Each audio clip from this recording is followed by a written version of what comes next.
네, 여러분, 오늘도 저와 여러분에게 주시는 하나님의 말씀으로 함께 나아가도록 하겠습니다.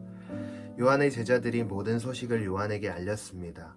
요한은 제자들 중 두 사람을 불러 주께 보내며 선생님께서 오실 그분이십니까? 아니면 저희가 다른 사람을 기다려야 합니까? 라고 물어보게 했습니다. 그 사람들이 예수께 와서 말했습니다. 세례자 요한이 저희를 보내 물어보라고 했습니다. 선생님께서 오실 그분이십니까? 아니면 저희가 다른 사람을 기다려야 합니까? 바로 그때 예수께서 질병과 고통과 악한 영들에게 시달리는 사람들을 많이 고쳐주시고 보지 못하는 많은 사람들도 볼 수 있게 해주셨습니다. 예수께서 요한이 보낸 사람들에게 대답하셨습니다. 돌아가서 너희가 여기서 보고 들은 것을 요한에게 전하라. 보지 못하는 사람이 다시 보고 다리를 저는 사람이 걷고 나병 환자가 깨끗해지며 듣지 못하는 사람이 듣고 죽은 사람이 살아나고 가난한 사람들에게 복음이 전파된다고 하라. 나로 인해 걸려 넘어지지 않는 사람은 복이 있다. 요한이 보낸 사람들이 떠나자 예수께서는 사람들에게 요한에 대해 말씀을 시작하셨습니다. 너희가 무엇을 보려고 광야에 나갔느냐? 바람에 흔들리는 갈대냐?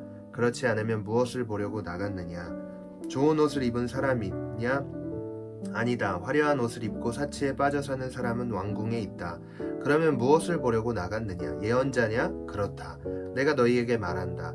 요한은 예언자보다 더 위대한 인물이다. 이 사람에 대해 성경에 이렇게 기록됐다. 보라, 내가 내 앞에 내 사자를 보낸다. 그가 내 길을 내 앞서 준비할 것이다. 내가 너희에게 말한다. 여인에게서 난 사람 중에 요한보다 더 큰 사람은 없다. 그러나 하나님 나라에서는 가장 작은 사람이라도 요한보다 더 크다.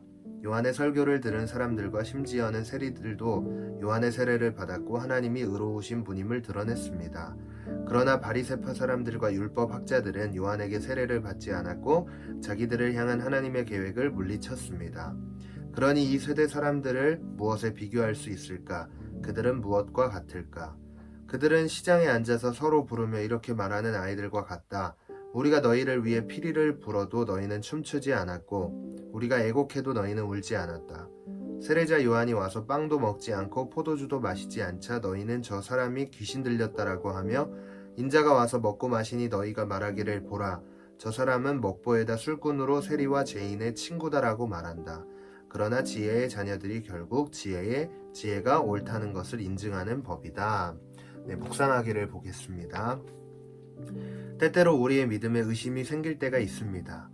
여자가 낳은 사람 중에 이보다 큰 자가 없다는 엄청난 칭찬을 받은 세례 요한조차도 예수님이 메시아가 맞는지 의심했습니다. 예수님이 오셔서 세상을 완전히 바꿔주실 거라 기대했지만 그의 기대와 다르게 여전히 세상은 하나도 변한 게 없었기 때문입니다. 이처럼 의심은 나의 기대가 하나님의 일하심보다 앞설 때 싹 틉니다.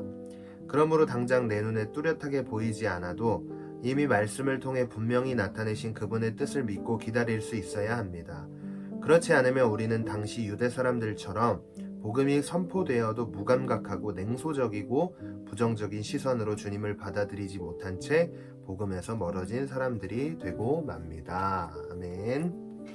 여러분, 우리가 가지고 있는 이 믿음이라는 것이 눈에 보이지 않고 또 손에 잡히지 않기 때문에 이 믿음으로 신뢰를 한다라는 것이 쉽게 얻어지는 것은 아니라고 생각을 해봅니다. 그래서 조금만 어려움이 찾아오더라도 흔들리는 것이 우리의 일상이지 않습니까? 그러나 그 믿음이 진리라는 사실을 결단코 잊지 마시기를 간절히 소망합니다.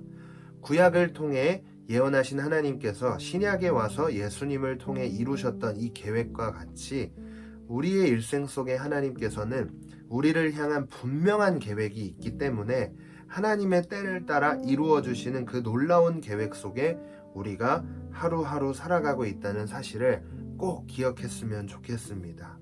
그래서 이 믿음을 소유하기 위해 이 말씀이 선포되어지는 이 자리에서 하나님께 이 믿음을 소유할 수 있는 은혜를 간절히 구해야 할 것입니다. 그래서 여러분, 오늘 하루 이 믿음이 우리의 삶을 지배할 수 있도록 간절히 기도하며 하나님께서 맡기신 이 하루를 온전히 살아내는 저와 여러분들이 되었으면 좋겠습니다. 오늘도 제가 기도하겠습니다. 하나님이 믿음을 가지는 것이 참으로 어렵습니다.